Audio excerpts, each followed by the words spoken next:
So I figured I'd do another drive-by down random Detroit. Now I really haven't talked much in these videos, mainly because I'm usually by myself. And it's hard to show what a dump this place really is and drive at the same time. But today I got a helper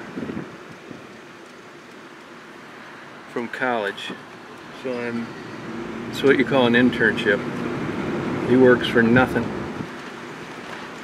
And I give him a good grade if he does what I tell him. We're down here up near 8 Mile, South 8 Mile. And I really don't want to get into like racial stuff. I mean, Detroit is a dump where there's a lot of crime. The property isn't worth shit. And it is an example of what happens when people vote by race. They kept voting for black guys, and look what happened. Yeah, I know, we got white guys that are crooked politicians too. And you got a white guy now, but he ain't gonna do shit either. Whether you're white or black, once you get to this level of politics, you fuck everybody, especially the people on the bottom of the fish tank, like these people. You think any of these properties are actually ever gonna go up in value? One fucking dump after another. It actually costs more to get rid of them than it is to just leave them vacant. I mean, when you got neighbors that aren't working, they live in a high crime area, what's the motive to try and make this place nicer? It's never going to happen. You read all this bullshit in the paper about Detroit coming around, don't shit yourself, it's getting worse. I'll tell you who it's coming around for, people like the Ilyich family and Dan Gilbert.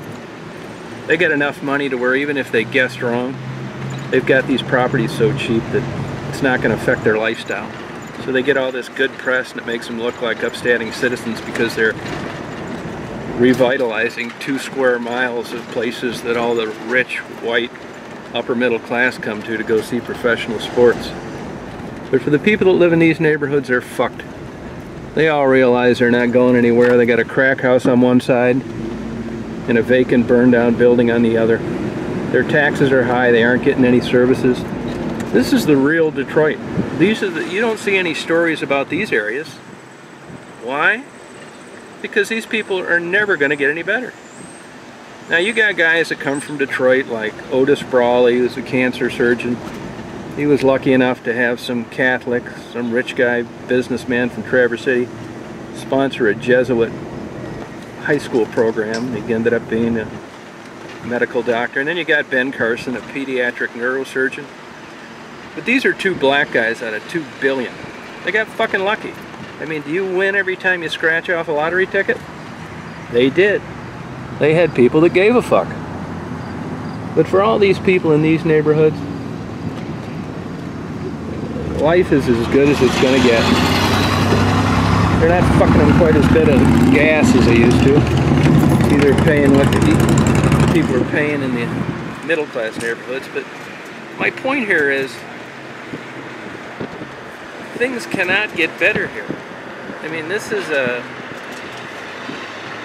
video of the general look of all of Detroit outside a couple isolated areas. You'll get total racists like Rochelle Riley that writes for the Free Press that is still blaming everything on the white guy. She joins every goddamn organization there is for black people.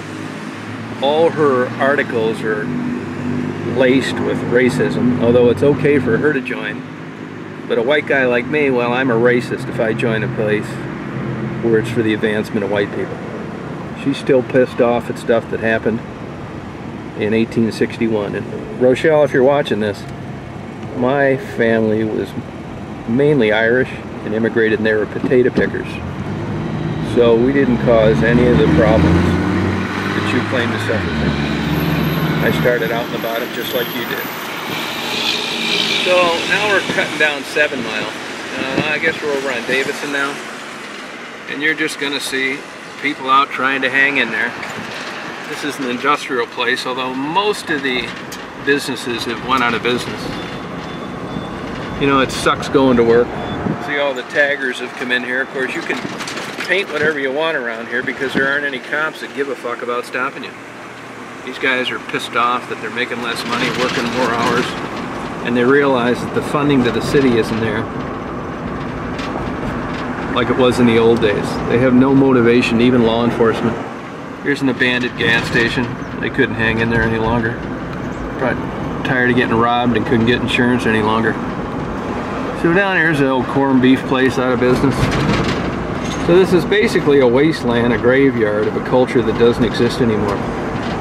These are all takers, people that never had anything. People that are just gonna live off the government pay programs, no matter if it's a lot of money or little money. They have no intentions of working.